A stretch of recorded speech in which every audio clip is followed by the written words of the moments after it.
j'ai rencontré parfois des personnes qui avaient été blessées par des pasteurs ou par des chrétiens ou par des églises en général, et ils n'arrivaient pas à guérir parce qu'ils gardaient parfois une haine, hein, parfois un désir de vengeance, parfois une aigreur, quoi, une amertume à leur égard. Il n'y a pas de guérison possible. Non, Donc, oui, il faut pardonner. Et le pardon, il est extraordinaire. Le pardon, il vient guérir. Le pardon, il vient nous emmener dans d'autres dimensions. C'est puissant, hein, le pardon. Bonsoir et bienvenue pour cette nouvelle émission ELM en question. Ce soir, je suis sans surprise avec Daniel. Bonsoir Daniel. Bonsoir Myriam. Alors là, en ce moment, nous abordons une série que tu as débutée il y a 15 jours en arrière, hein, lorsqu'il y a eu les cultes de baptême, la série sur notre identité. Oui.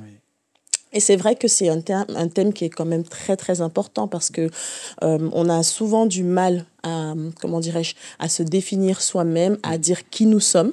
Et notre identité ne se résume pas, justement, comme tu le disais, à notre âge ou notre ce qu'on possède, ce qu'on fait, ce que les autres pensent et disent de nous. Ouais. Exactement, exactement.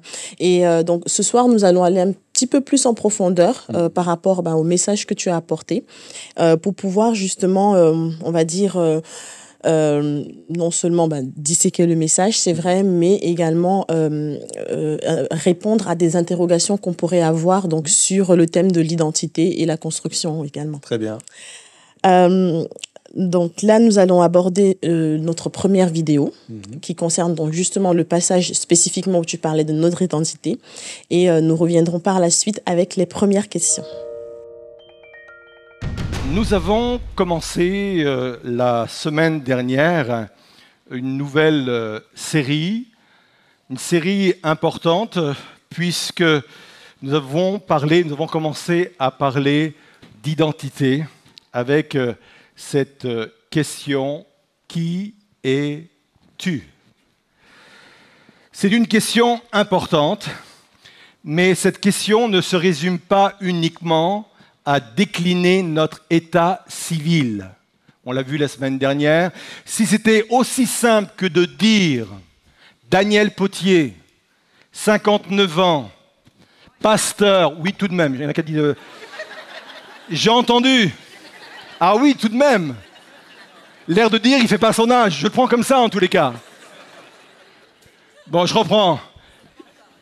Pasteur, 48 ans. Hors taxe.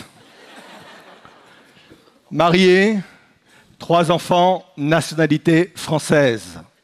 Si c'était aussi simple que cela que de décliner son identité, pas besoin de passer plusieurs semaines sur cette thématique.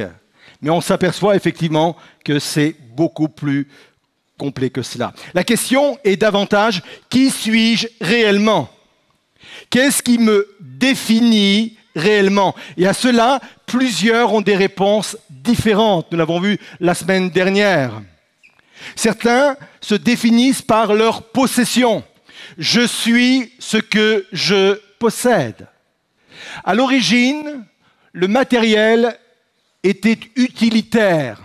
On se procurait du matériel, on achetait du matériel parce que c'était utile. Le matériel était utilitaire, il est devenu identitaire. Je suis ce que je possède. C'est pour ça qu'on achète et on achète, parfois même, pas chez nous ici, mais parfois même des choses dont on n'a pas besoin. Et on remplit, on remplit, on remplit la maison. Je connais des personnes qui ont 6 perceuses. Une seule suffirait. D'autres se définissent par leur réputation. Je suis ce que les autres disent de moi. Et nous avons vu la semaine dernière que c'est une vraie dictature que de vivre constamment sous le regard des autres en se préoccupant de ce que peuvent penser les autres ou imaginer sur nous. D'autres se définissent par leur performance. Je suis ce que je fais. Et je veux dire aujourd'hui que c'est pas mal que de posséder certaines choses. Moi-même, je possède des choses. Avec mon épouse, nous possédons des choses. On aime, comme vous, le confort. C'est pas mal non plus d'avoir une réputation et de faire attention à sa réputation. Je préfère qu'on dise du bien de moi que du mal. C'est pas mal non plus que de réussir professionnellement, d'avoir du succès professionnellement. Mais si mon identité s'appuie sur des choses que je peux perdre, le jour où je les perds, je suis perdu. J'ai rencontré à plusieurs reprises des anciens directeurs d'entreprise qui m'ont dit « Mais du jour au lendemain, Daniel, du jour au lendemain, mon téléphone a cessé de sonner. Du jour au lendemain, moi qui recevais parfois une centaine de mails, du jour au lendemain, j'ai eu 0 mail. Du jour au lendemain, on m'appelait monsieur le directeur et maintenant dans la rue, je suis monsieur tout le monde. » Et puisqu'ils avaient basé leur identité sur ce qu'ils étaient et sur ce qu'ils faisaient, quand ils ont perdu cela, ils ne savaient plus qui ils étaient. C'est pour cela que l'identité, la notion d'identité, est extrêmement importante.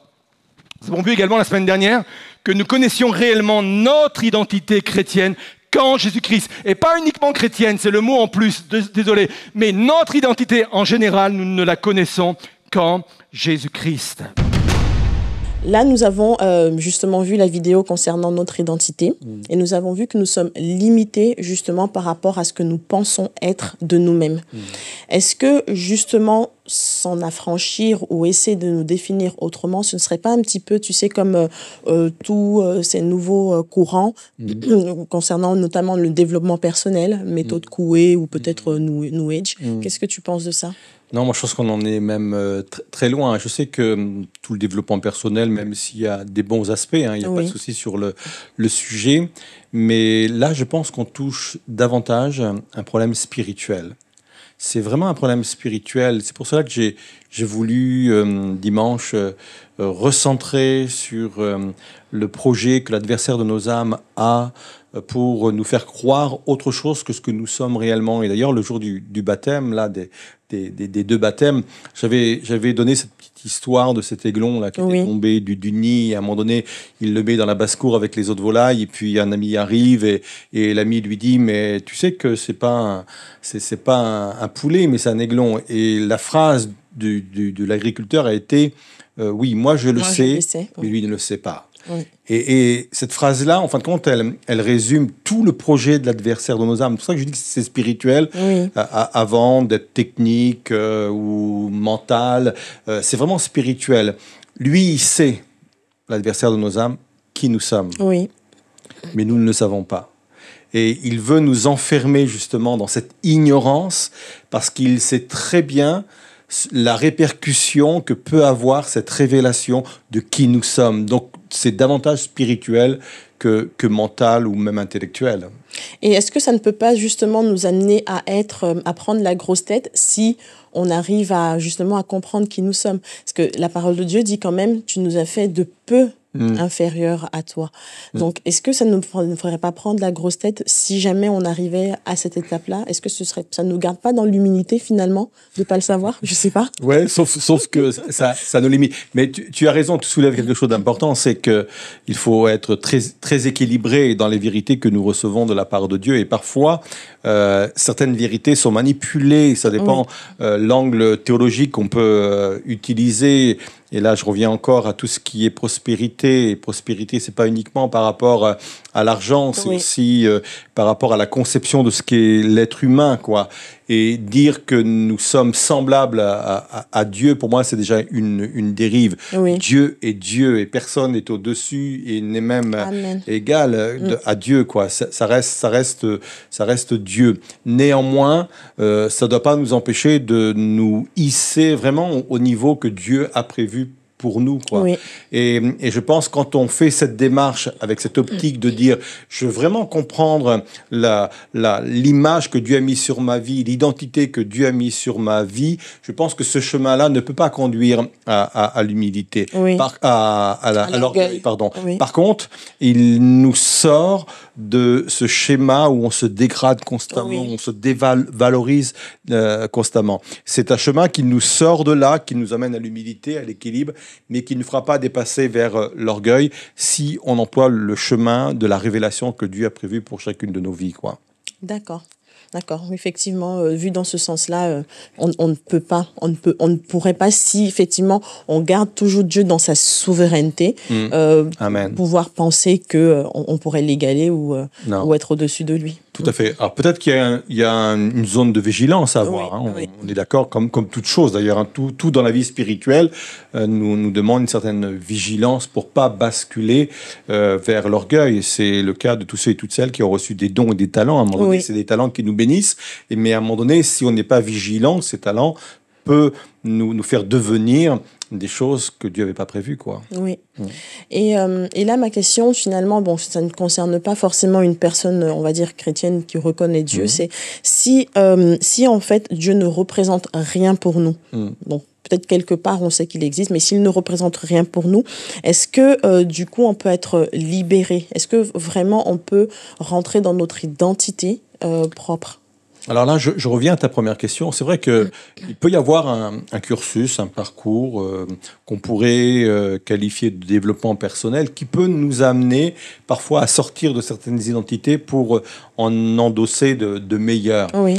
Mais pour moi, la véritable identité ne peut être révélée que par Jésus-Christ. C'est pour ça que je me suis repris dans le message.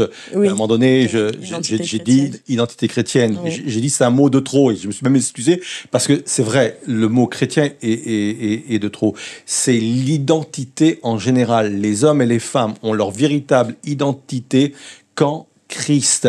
Oui. Et c'est Blaise Pascal, j'en faisais allusion il y a 15 jours, qui disait qu'on ne connaît Dieu que par Jésus-Christ, et il a ajouté, et on ne se connaît soi-même que par Jésus-Christ. Et Blaise Pascal avait raison, notre véritable identité nous est révélée uniquement qu'à travers Jésus-Christ. Une certaine forme d'identité nous est révélée par le développement personnel, mais notre véritable identité, celle qui va bouleverser nos vies, celle qui va impacter nos vies, n'est révélée que par Jésus-Christ. Amen.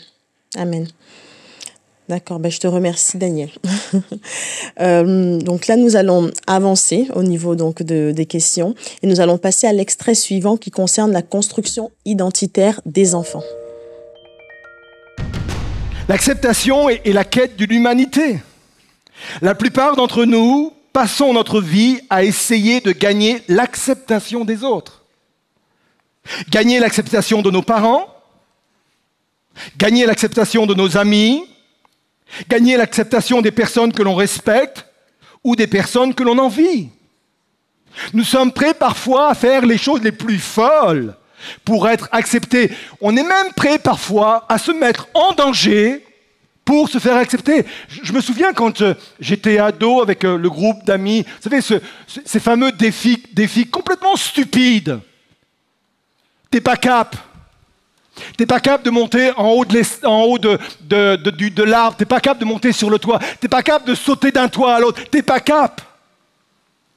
Et j'ai vu des camarades, parce qu'ils ne voulaient pas être rejetés du groupe, parce qu'ils voulaient être acceptés par les autres, mais prendre des risques terribles. On est prêt à prendre des risques pour être accepté. Notre besoin d'acceptation peut influencer notre façon de nous habiller, notre façon de nous comporter. Je me souviens moi-même, je n'étais pas habitué parce que ma mère était chrétienne quand je suis né, et je n'étais pas habitué à avoir un langage grossier. Quand on est éduqué d'une certaine façon, c'est compliqué à un moment donné d'en sortir. Mais pour me faire accepter par le groupe, parce qu'ils me disaient, mais c'est bizarre, tu dis jamais de gros mots, toi. Et pour me faire accepter, j'étais capable même de changer mon vocabulaire, de devenir plus grossier, parce que j'avais besoin de sentir cette appartenance au groupe, d'être accepté au groupe. On est même capable, pour répondre à ce besoin d'acceptation, d'être impacté dans nos choix professionnels.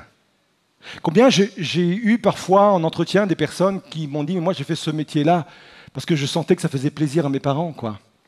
Et comme je voulais être accepté par mes parents et que mes parents valident mes plans d'avenir, j'ai fait ça. » Alors, concernant la construction identitaire des enfants, parce que c'est extrêmement important, Oui.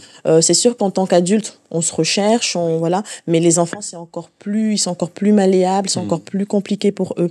Et, qu'est-ce qu'on peut dire à un enfant pour qu'il se sente accepté de Dieu? Est-ce que notre amour de parents est suffisant pour cela? Moi, je pense que c'est une base importante parce que au moins l'enfant, dans son enfance, aura un modèle et ce modèle peut lui servir. Je vais m'expliquer. Quand on est enfant et que nos parents nous démontrent un amour inconditionnel et qu'ils nous disent mais tu sais, même si tu fais des bêtises, moi je continue de t'aimer. Et bien sûr, on lui explique qu'il faut qu'il change ses habitudes et on l'accompagne pour changer ses habitudes, qu'il ait d'autres comportements. Mais à chaque fois, on lui explique que ça ne change rien. Oui. Notre amour pour toi est inconditionnel. Je pense que ça va l'aider plus tard à comprendre l'amour de Dieu. Oui. Très souvent, je me rends compte quand je rencontre des adultes et qu'on leur parle de l'amour du Père, de l'amour de Dieu, très souvent, ils plaquent leur expérience personnelle qu'ils ont eue avec leurs parents ou leur père sur l'image de Dieu. Et ça fausse carrément l'appréhension ou la compréhension de qui est Dieu. Et généralement, parfois, pour ne pas dire même très souvent, là je me base à mon expérience personnelle par rapport aux rencontres que j'ai pu avoir avec certaines personnes, ça fausse carrément l'image qu'ils peuvent avoir de Dieu. Donc c'est pas mal quelque part de pouvoir éduquer nos enfants en les aimant, parce que le fait d'avoir reçu l'amour de leurs propres parents les aideront à mieux comprendre et à accepter l'amour de Dieu. Néanmoins c'est pas suffisant. Oui. À un moment donné, eux-mêmes auront besoin de faire l'expérience d'une rencontre personnelle avec le Christ. Et là, c'est important de comprendre que un enfant, c'est pas une sous-âme, une âme qui serait inférieure à une âme d'adulte. Oui. Un enfant, c'est une âme à part entière. Ça veut dire qu'un enfant, même très jeune, peut vivre une relation extraordinaire avec Dieu. Amen. Et il faut amener effectivement nos enfants dans nos maisons et aussi à l'église. C'est le rôle, et tu en es la responsable du pôle enfance, c'est le rôle de ce pôle-là de dire, avec nos moyens à nous, on ne peut pas se substituer aux parents, mais avec nos moyens à nous, on veut les amener à faire une rencontre personnelle avec Jésus, parce qu'on sait qu'à travers Jésus, leur identité d'enfant, et là je ne parle même pas d'enfant de Dieu, mais d'enfant, et en plus d'enfant de Dieu, leur sera révélée encore avec beaucoup plus de puissance, quoi. Amen. C'est vrai que c'est une grosse, on va dire une grosse interrogation, en tout cas en ce qui me concerne, parce que avec mes enfants, je me dis mais comment faire en sorte justement qu'ils soient affermis, qu'ils ne soient pas ballottés par toutes sortes de personnes dans leur vie.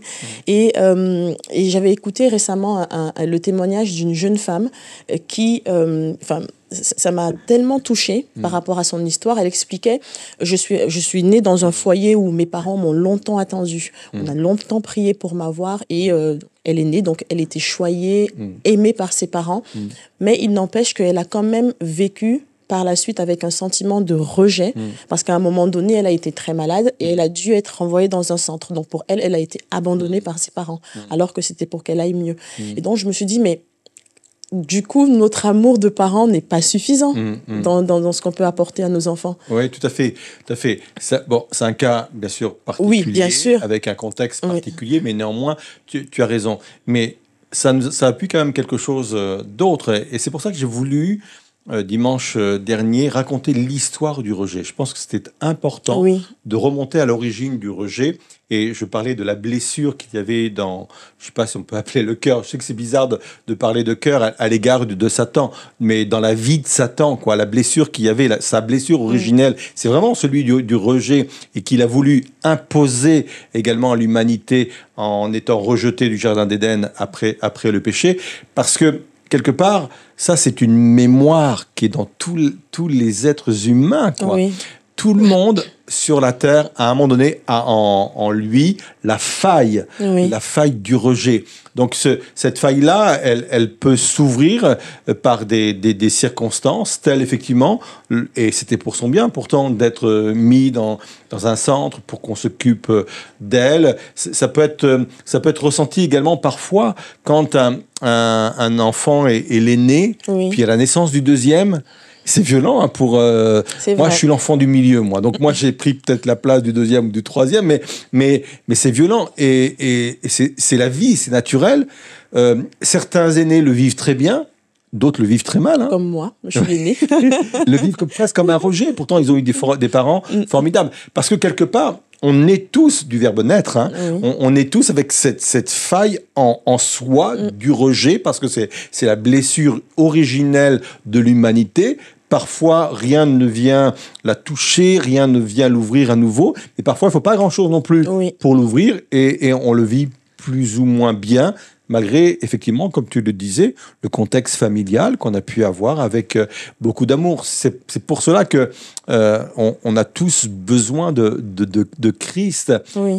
Quand il est dit qu'il sauve parfaitement, c'est pas simplement nous sauver de la perdition éternelle, mais dans ce mot salut, c'est il vient nous guérir parfaitement de tout ce qui est venu nous impacter suite à la chute de l'homme et toutes ces blessures originelles dont je parle. En fin de compte, le salut de Christ est ce qui s'ensuit, parce qu'il y a aussi des guérisons que Dieu veut nous donner, des guérisons intérieures que Dieu veut nous donner. Ça, on l'a qu'en Christ. C'est pour ça que tout homme a besoin de Christ dans sa vie. Quand je parle tout homme, être humain, hein, je parle dans le sens générique, bien entendu. Oui.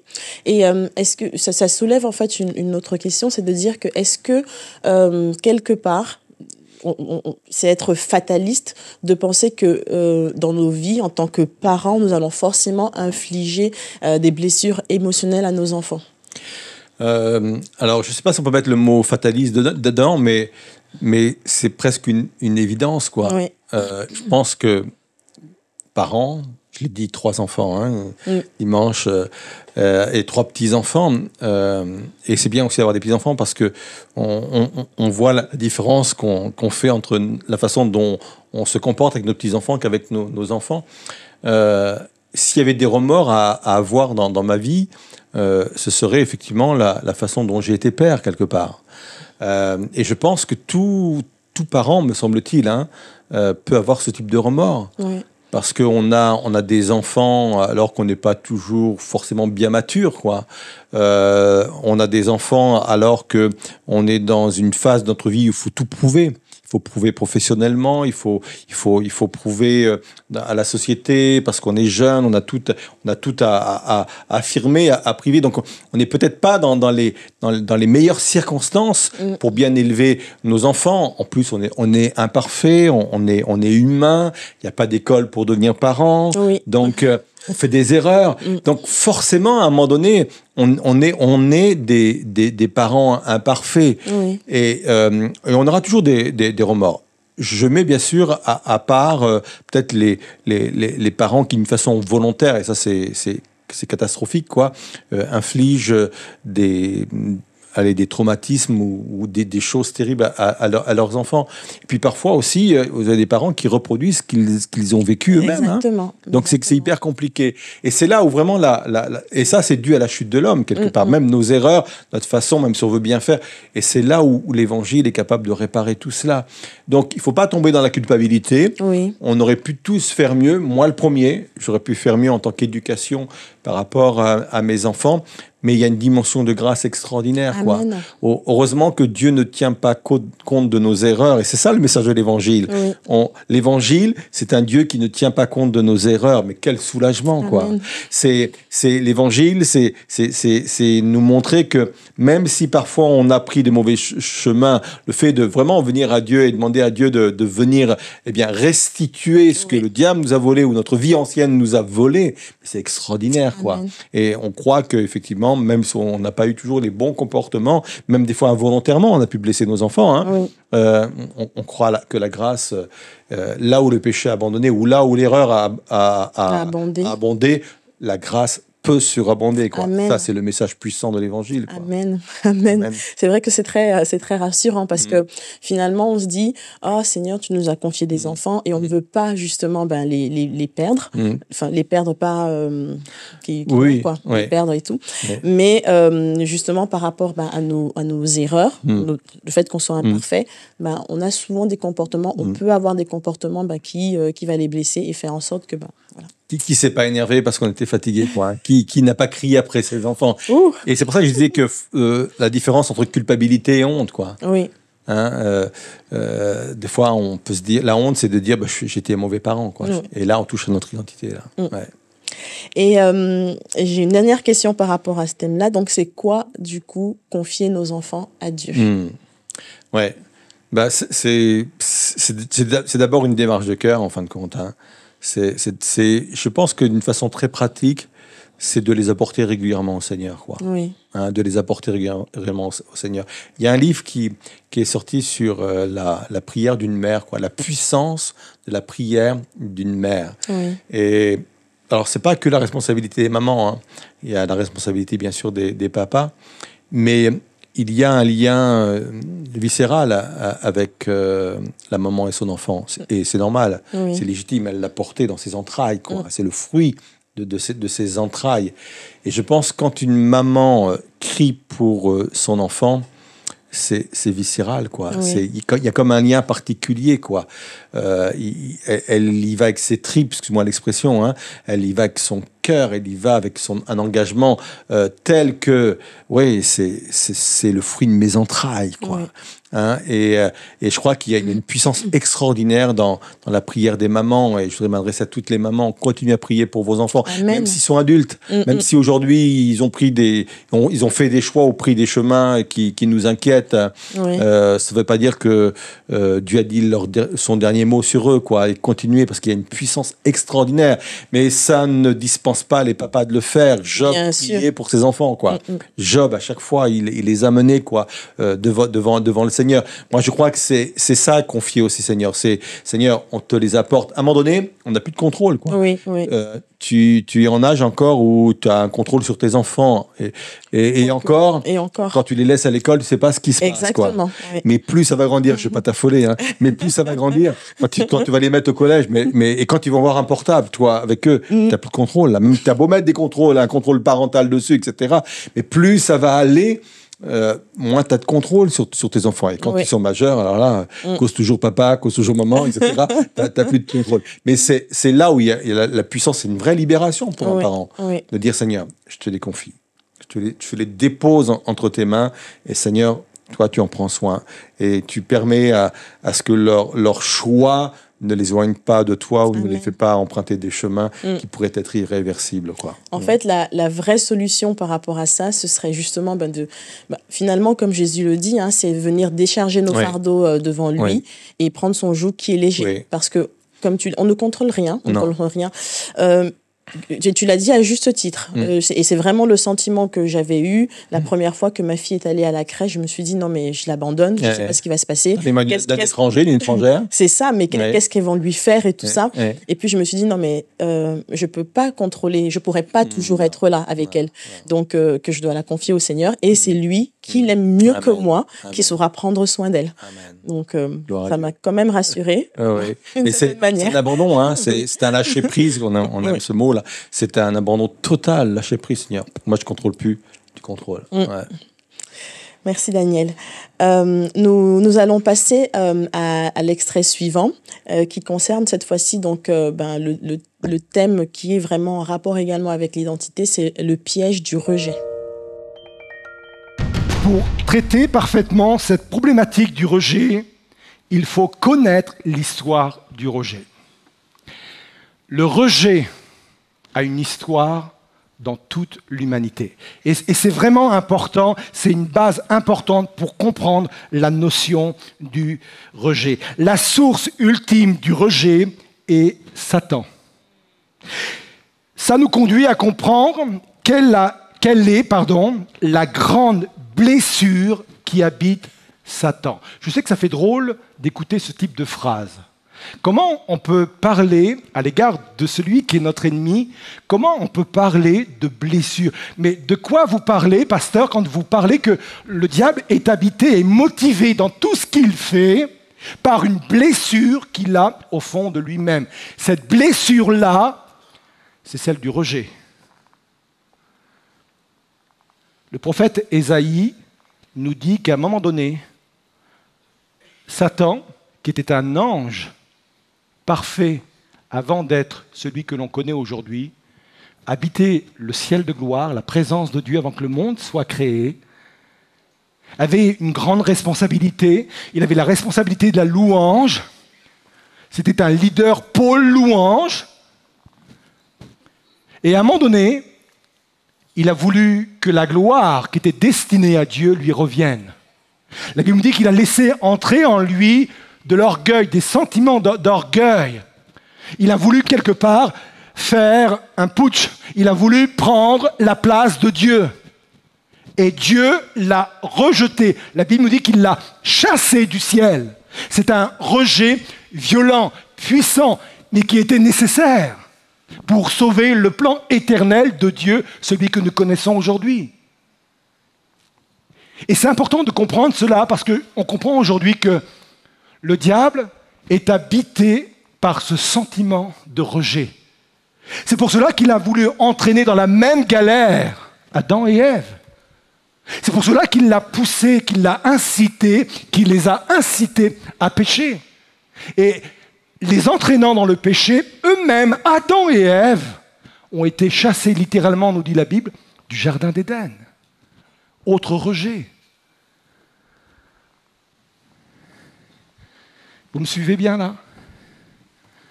C'est l'histoire du rejet au sein même de toute l'humanité.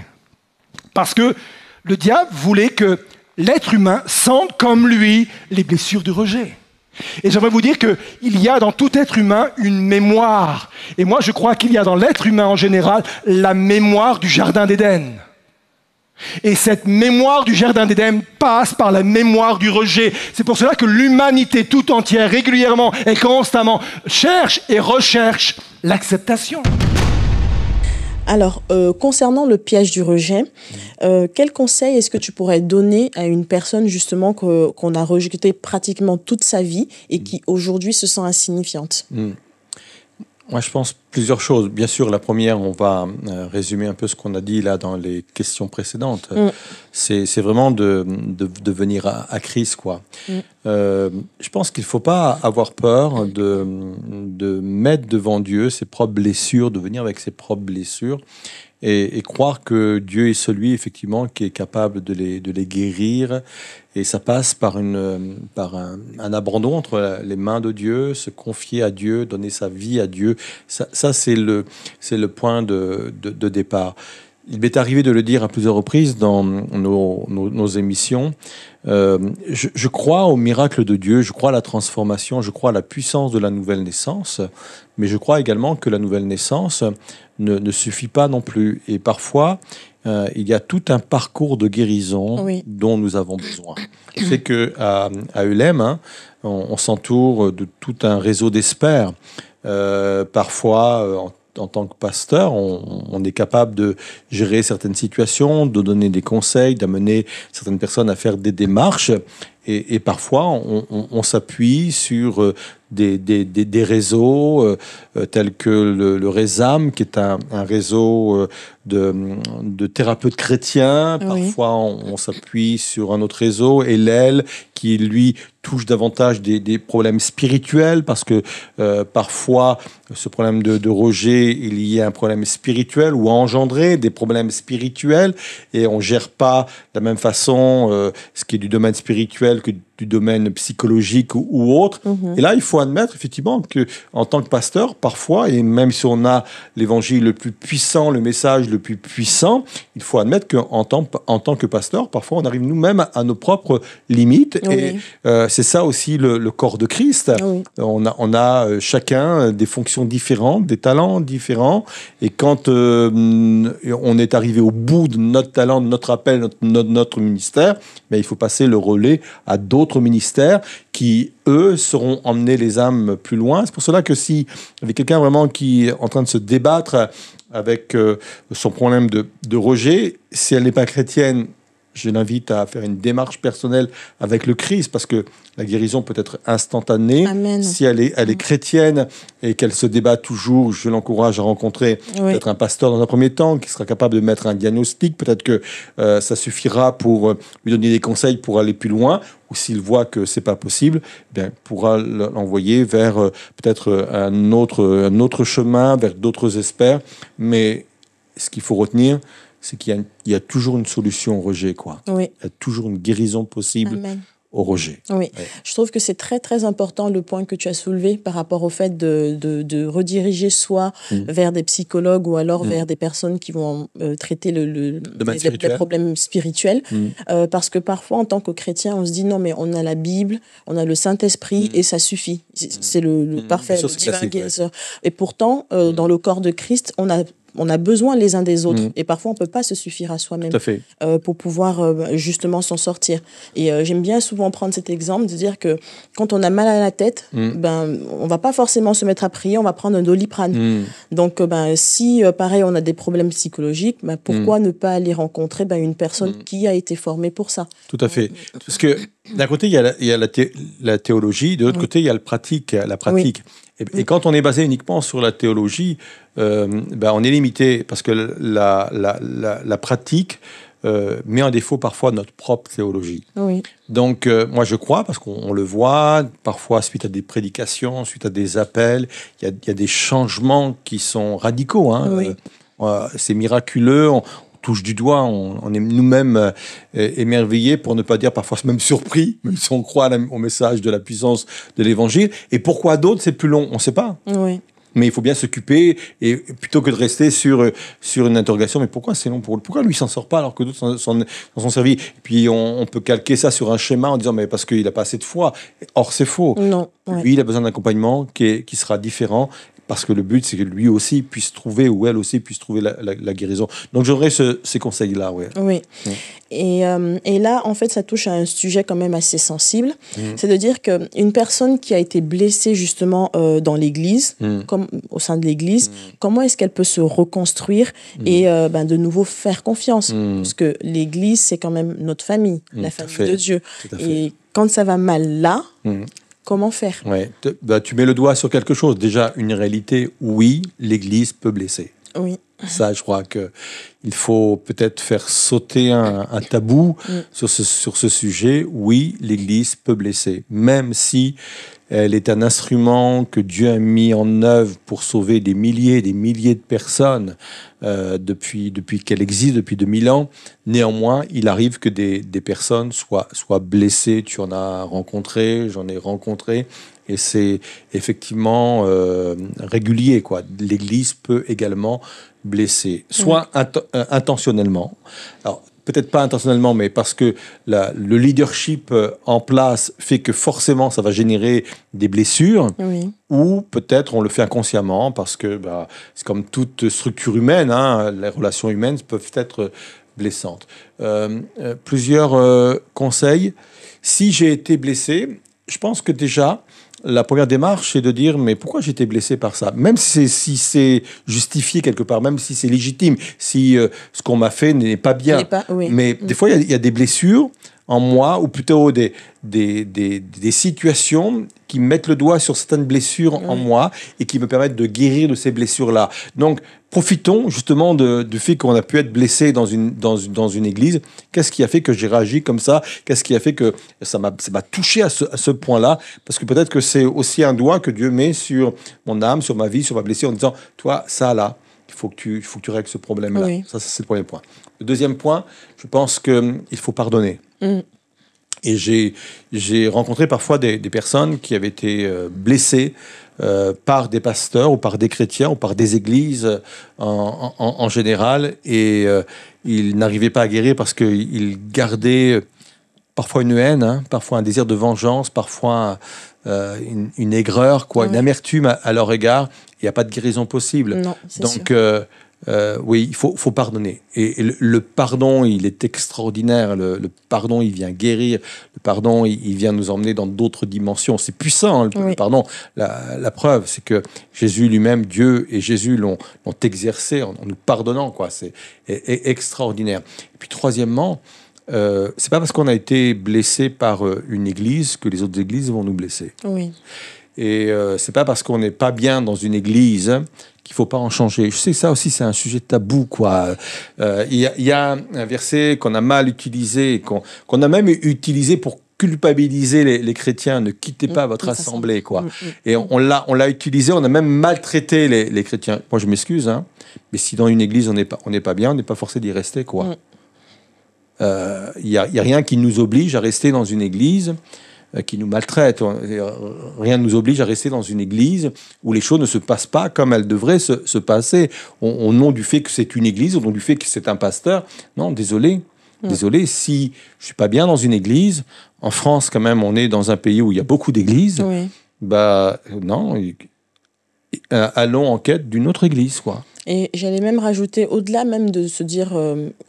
je veux dire que ça se passe mal dans l'église parce que le fonctionnement n'est peut-être pas correct, c'est simplement parfois tout simplement la personnalité de l'église qui ne nous convient pas. Parce qu'on est tous différents les uns les autres et selon les saisons de nos vies, on n'a peut-être pas toujours forcément besoin de la même, on va dire, la même chose qu'on retire, en fait, justement, au niveau de l'église. Oui, tout à fait. C'est vrai qu'il y a des églises qui ont des profils ou des identités différentes et qui peuvent correspondre à certaines époques de notre vie. Et parfois, changer d'église correspond à changer de saison aussi. Oui. Mais c'est vrai que ce côté blessé d'église, c'est un sujet sensible et extrêmement douloureux parce que une église est faite pour protéger, quoi. Une église ne doit pas être un lieu de danger, quoi. Ne doit pas être un lieu de blessure, même si à partir du moment où il y a un autre être humain, à un moment donné, on va se blesser. C'est comme dans une famille. Exactement. Une famille, on a été blessé par nos frères et sœurs, on a été blessé par nos parents, on a été blessé par nos enfants, parce que ce sont les relations humaines. C'est comme ça. Tant qu'on sera sur Terre, on arrivera à se blesser, mais l'essentiel, c'est de pouvoir se pardonner et avancer. Mais oui, c'est un sujet délicat parce qu'en principe, c'est un lieu où on doit être restauré, c'est un lieu où on doit être écouté, c'est un lieu où on doit être compris, c'est un lieu où on doit progresser. Mais il arrive parfois, effectivement, que ça ne se passe pas comme ça devrait se passer. Oui. Et ce qui est de toute façon très important, c'est de comprendre que, comme tu le disais, l'Église, elle est composée d'êtres humains et on est imparfait. Donc, apprendre à communiquer, comme dans une famille, et pouvoir se pardonner et aller de l'avant. Tout à fait. Merci Daniel. Et maintenant, nous allons aborder le dernier point qui concerne le fait de se dire je suis accepté. Je le dis, c'était d'une façon provisoire. Parce que Dieu avait prévu déjà quelque chose de plus grand.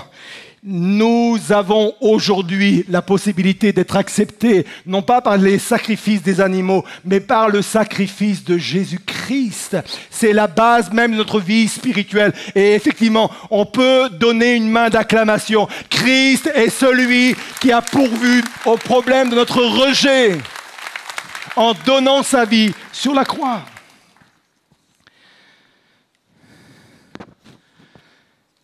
Tant de textes pour venir affirmer cela. J'en ai choisi juste quelques-uns. Jacques 4, verset 8. J'aime beaucoup ce texte. J'aurais pu en choisir un autre. C'est nouveau pour le peuple de l'époque, parce qu'à cette époque-là, il y avait une séparation entre le lieu saint et le lieu très saint, interdiction d'aller plus loin. Et voilà ce que proclame Jacques au travers de son épître, inspiré par le Saint-Esprit, de la part de Dieu. Il dit, approchez-vous maintenant. Approchez-vous de moi. Et je m'approcherai de vous. Il y a l'idée dans ce texte, moi je veux tout à nouveau vous accueillir, je veux tout à nouveau vous recevoir parce que Jésus a payé pour cela. Romains 15, verset 7, accueillez-vous donc les uns les autres, tout comme Christ vous a accueillis pour la gloire de Dieu. Une autre version dit, acceptez-vous les uns les autres comme Christ vous a accueillis. tous les évangiles, sont basés sur l'acceptation. Il y a plein de versets. Venez à moi, vous toutes qui êtes fatigués et chargés. Plein de versets sur ce sujet. Et je voudrais qu'on puisse aujourd'hui être convaincus que par la mort de Jésus, nous sommes acceptés. Je suis accepté. C'est mon identité. Je suis quelqu'un d'accepté. Mais pour appuyer cela, on va se poser cette question, mais ça consiste en quoi l'acceptation que Dieu m'accorde? Écoutez bien ceci, c'est extrêmement important. Parce que je pense qu'on flanche souvent sur ce point-là. L'acceptation est ma ligne de départ et non ma ligne d'arrivée. C'est extrêmement important. Cette position-là en Christ, d'être accepté, c'est ma ligne de départ et non ma ligne d'arrivée. Ça veut dire quoi? Ça veut dire que je n'ai pas besoin de faire grand-chose pour être accepté de Christ. C'est ma ligne de départ. Cette ligne de départ, c'est celle de dire « je veux vivre avec Dieu, je veux donner ma vie à Dieu ». C'est ma ligne de départ. Et cette ligne de départ constitue l'acceptation. C'est ma ligne de départ. C'est extrêmement important. Je suis accepté. Ma première question par rapport à ça, c'est de dire pourquoi est-ce que parfois Dieu va changer le nom de certaines personnes, comme ça peut être mentionné dans la Bible. On a Saul de Tarse qui est devenu Paul, par exemple. Est-ce que c'était nécessaire de le faire, alors que quelque part, ce n'est pas le nom qui fait la différence, mais peut-être le cœur? Oui. C'est vrai que dans la culture hébraïque, je vais le dire comme cela, le nom est très important parce que le nom est attaché quelque part à l'identité, quoi. Hein. C'est pour ça qu'il y en a qui ont eu des noms extrêmement difficiles à porter.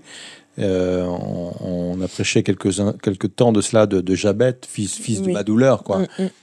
C'était hyper douloureux à porter parce que c'était comme son identité, quoi. Donc parfois effectivement Dieu change le nom et là c'est plus symbolique. Et si je comprends bien ce qu'il y avait derrière ta question, est-ce que le prénom qu'on porte peut avoir un impact sur nos vies et sur notre identité? Moi, je pense pas. Je sais même pas ce que ça veut dire, Daniel. Si Dieu m'en juge, si je sais, quoi, ça m'est venu au moment où je te l'ai dit. Peut-être que voilà. Non, je crois pas à cette superstition que le prénom qu'on nous fait porter a un impact forcément sur notre personnalité. Je sais qu'il y a plein de cadres qui sont vendus parfois avec des choses souvent élogieuses sur le prénom, ce que veut dire un tel, etc. Si ça vient nous aider, pourquoi pas. Mais j'y crois pas trop. Parfois, et ça j'étais confronté à cela, des noms ont été donnés à des enfants dans un cadre occulte. Avec une signification occulte. C'était ma question. C'était ta question. Oui. Et ça m'est arrivé effectivement de dire à des familles, je pense que c'est aussi au cas par cas, quoi. Quand ça avait une signification vraiment trop impactante, je me souviens d'un prénom où ça voulait vraiment presque dire Satan d'ailleurs, quoi. Bien sûr, changer le nom de l'état civil, c'est compliqué. Mais donner un autre nom, un autre prénom à la personne, parce que là, il y avait une référence vraiment très claire à le fait qu'on a avoué et abandonné l'enfant entre les mains du diable, quoi. Moi, j'ai conseillé de changer de prénom, Alors, je sais que peut-être dans la culture occidentale, ça se fait moins, mais je sais que dans d'autres cultures, et c'est peut-être à ça que tu pensais, Myriam, où vraiment, là, quand on donne un prénom, il y a une intention derrière, quoi. Une intention très claire. Moi, je pense que quand l'intention est vraiment évidente et décrite, pourquoi pas changer de prénom, tout au moins usuel, quoi. Hein? Non. Voilà, Oui, parce que c'est vrai que, alors après, en France, on ne peut donner que le nom du père ou de la mère, mais dans d'autres pays, notamment au Cameroun, dont je suis originaire, on peut donner le nom de famille qu'on veut. Et parfois, justement, certains enfants vont être voués à des cultes pas forcément très chrétiens. Je comprends bien. Voilà. Et ça va forcément avoir... Enfin, tout avoir forcément. Ça peut avoir un impact sur leur vie parce que quelque part, on les nomme comme ça, on les appelle comme tels. Un peu comme, je sais pas comment tu le vois, mais tu sais, des fois, on fait des proclamations sur nos enfants. Le fait de les appeler par ce nom-là, est-ce que ce n'est pas une proclamation? Oui, quand c'est dans un contexte occulte, il y a une vraie intention derrière. Et c'est là où l'intention est importante. Si c'est pour dire, voilà, oui, parce que de la même façon que nous, on peut confier des enfants à Dieu, d'autres les ont confiés carrément, littéralement, à l'adversaire de nos âmes. Et là, j'ai une question, là, on inverse les rôles, je te les pose. Il y a beaucoup de jeunes, beaucoup d'étudiants qui nous viennent aussi du continent africain, et on ne sait jamais comment les appeler, ils ont plein de prénoms, quoi. Est-ce que c'est parce qu'ils ont une petite mode comme ça, ou ça rejoint ta question à toi? C'est parce que le prénom qu'ils ont eu de par leur famille est un prénom trop identitaire ou identifié autour de toutes ces pratiques-là? Tu veux dire le fait qu'ils aient plusieurs prénoms et qu'ils n'en choisissent qu'un seul? Oui, c'est ça. Non, en général. Alors, pas forcément, parce que parfois, les prénoms, ça peut être simplement le fait de vouloir, entre guillemets, rendre hommage à un tel. Et donc, du coup... Là, c'est du respect par rapport à la famille ou à d'autres. Voilà, c'est ça. Et il n'y a pas forcément après, donc, c'est ce respect sur mon acte de naissance, mon premier prénom, c'est celui par lequel on va me nommer. Si je prends l'exemple de ma sœur s'appelle Mireille Pascal. Mireille qui était une de mes grand-mères et Pascal son prénom à elle. Mais on l'appelle Pascal. Alors que si elle était en France, on l'appellerait Mireille. Donc, tu vois, c'est un petit peu...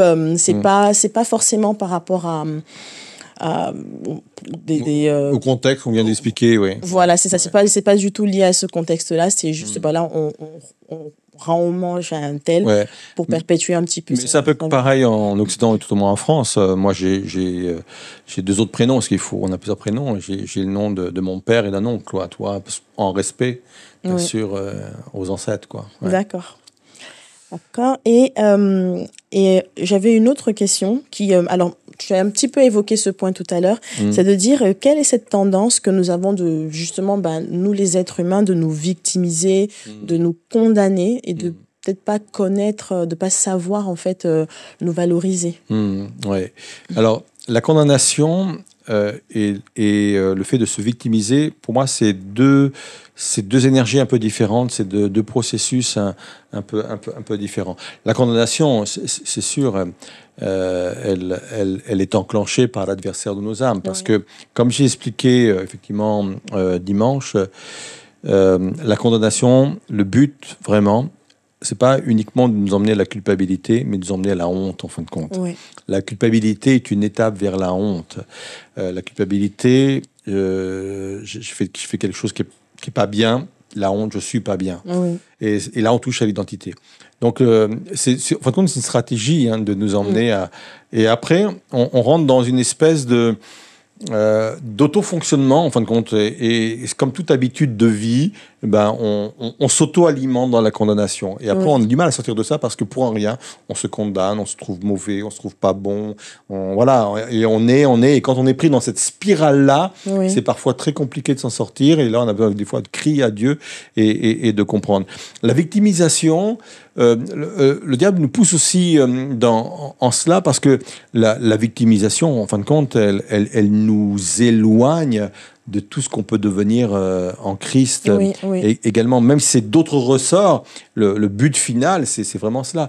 Et l'évangile qui nous est proposé par Jésus, c'est un évangile qui est contre la victimisation. Je sais qu'on est dans une société victimaire où on fait tout pour se sentir et amener les autres à être victimes, mais il faut vraiment sortir de cela. C'est une spirale qui détruit. Je ne sais pas si on s'en rend compte. Je suis conscient qu'il y a des minorités qui, aujourd'hui, vivent des moments difficiles. Je suis conscient qu'il y a des minorités qui, aujourd'hui, peut-être sont maltraitées, mais les amener à se réfugier dans un statut de victime pour sortir de là, mais c'est pas leur rendre service. Parce que moi, je crois que la victimisation ou l'identité victimaire, elle détruit, quoi. Oui. C'est pour ça que quand Jésus, il donne sur le mont des Oliviers son programme du royaume de Dieu avec des points extrêmement importants qu'on a appelé les béatitudes, heureux, heureux, heureux. Et littéralement, c'est en marche. Vous qui êtes persécutés, en marche. Oui. C'est important. On dit, restez pas dans votre état victimaire. On dit, je suis quelqu'un de persécuté, en marche. Et je pourrais décrire toutes les béatitudes. Et en fin de compte, c'est ça, c'est ne restez pas dans votre... Moi, je te dis que, voilà, tu as peut-être ça, mais moi, je te donne ça à plat. Mais en marche, il faut que tu avances. Marche. Et donc, pour être sûr, donc, tu n'es pas en train de dire qu'une personne qui subit certaines choses ne doit pas réaliser qu'elle est effectivement victime, mais c'est de ne pas rester dans cet état et de cultiver, en fait, cette pensée. Tu as fait raison. Je ne dis pas qu'il n'y a pas de vraies victimes. Oui, oui. Ça, c'est clair. Bien sûr, certains sont victimes. Et je parlais des minorités. Oui, ils sont victimes. Ils sont victimes d'être discrédités. Ils sont victimes de toutes sortes de choses, ou même des personnes connaissent des abus. Non, le statut de victime, il est reconnu. Oui. Mais maintenir et enfermer les gens dans cette... Parce que ça devient une identité. Hein. Oui, oui. Enfermer les gens dans cette identité de victime, c'est terrible. Oui, oui. Parce qu'ils n'en sortiront jamais. Et nous-mêmes, on peut être victimes. Mais il ne faut pas que cette victime devienne un statut, mon identité. Oui. Mon identité, c'est pas victime. Même si j'ai été victime de certaines erreurs, j'étais victime de certaines réactions. Oui, j'étais victime de ça. Mais ça ne deviendra jamais mon identité. Amen. Je veux pas être identifié, je veux pas être défini comme victime. Je veux être défini comme celui, certes, qui a connu cela, mais je veux être défini comme quelqu'un qui est en marche, qui continue d'avancer. Parce que c'est plus je vais m'éloigner de mon état de victime, plus je vais m'en sortir, quoi. Oui, c'est pas ce que nous avons subi qui nous définit. Tout à fait. Mais c'est en Christ que nous sommes définis. Amen. Et j'avais une petite dernière question pour toi. Donc, ça constitue souvent l'objet de pas mal de débats. C'est de savoir, en fait, est-ce qu'il est possible de perdre notre statut d'enfant de Dieu ? Alors, on ne va pas aller trop loin sur le sujet parce que, petite annonce, dimanche prochain, je suis enfant de Dieu. Sera le prochain, la prochaine thématique dans cette thématique générale qui est notre identité. J'ai de la valeur, on avait vu ça il y a 15 jours. Là, cette semaine, c'était « Je suis accepté ». Et la semaine prochaine, c'est « Je suis enfant de Dieu ». Il y a plein de « je suis ». Très souvent, on s'est arrêté sur les « je suis Jésus », on a raison. Hein. Mais dans la parole de Dieu, il y a beaucoup de « je suis » me concernant. Quoi. Oui. Et ça fait partie de mon identité. Je suis enfant de Dieu. Si on peut perdre notre statut d'enfant de Dieu, oui, mais on ne perd pas son statut d'enfant de Dieu comme on peut perdre des clés, quoi. Oui. Et il y a tout un processus, etc. Moi, je crois qu'on a un Dieu qui est bon, qui nous rappelle à chaque fois. Aujourd'hui, si vous entendez sa voix, il ne se lasse pas. Hein. Quand on voit la façon dont il s'est pris pour ramener le peuple d'Israël vers lui, il a envoyé des prophètes, ils ont tué les prophètes, il a envoyé des prophètes, et encore, et encore, et encore. La patience de Dieu est interminable. Oui, on peut perdre notre statut d'enfant de Dieu, et là, ça vient contrecarrer une autre théologie qui parle du salut éternel, qu'on ne peut pas perdre quand on a donné sa vie à Dieu. Si on peut perdre, mais ça n'arrive pas du jour au lendemain, comme ça, comme on peut perdre nos clés, quoi. D'accord. Voilà. Merci pour ce petit teaser. Donc, je vous invite dans ce cas-là à suivre le message de dimanche prochain. Je suis enfant de Dieu. Ça nous permettra d'avoir, je pense, encore plus d'aller plus en profondeur par rapport à ce thème. J'espère qu'une seule chose, c'est que Dieu ne me réveille pas dans la nuit de demain en me disant non, faut que tu passes, je suis prêt sur autre chose. Mais je saurais m'excuser. Ça peut arriver des fois, c'est pour ça que je dis ça. Mais pour l'instant, c'est ça qui me travaille. Je suis enfant de Dieu. D'accord, merci Daniel. Donc là, nous arrivons au terme de l'émission. Oui. On va souhaiter une bonne soirée donc à tous nos auditeurs. Il me semble qu'il y a un rendez-vous très important vendredi soir. Oui, donc demain, c'est effectivement notre soirée de prière. C'est vraiment des moments très forts qu'on aime passer avec l'Église. Et comme je le disais dimanche, qu'on est quelques centaines là à nous retrouver le dernier vendredi de chaque mois, c'est des moments de louange forts. Il y a un groupe de louange qui est là pour nous emmener dans la louange, des moments de méditation, plusieurs intervenants à chaque fois avec des thématiques, des moments où on fait des appels aussi, plusieurs appels en fonction des thématiques, où vraiment on sent la grâce de Dieu, l'expression des dons spirituels également est manifestée. Et non, c'est super, et si j'ai jamais vécu ça, venez nous rejoindre. Amen, je confirme. Tu en fais partie de ces gens qui sont là. Très bien, bah, écoute, je vais te souhaiter une très bonne soirée, Daniel. Merci. Et très bonne soirée à vous également, et à très bientôt. Au revoir. Au revoir.